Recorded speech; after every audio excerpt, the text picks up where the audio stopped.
Now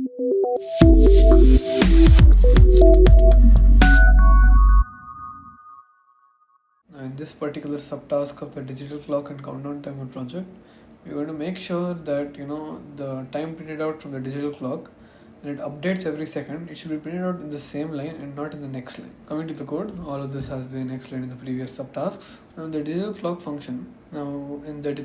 function, we have a small change. While printing out the time, we have added a small \r over here.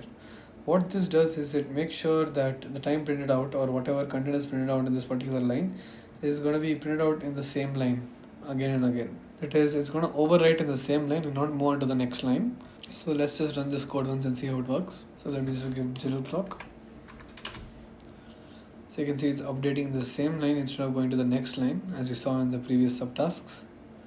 Let's just submit this code once. They have passed both the test cases. Let's move on to the next subtask.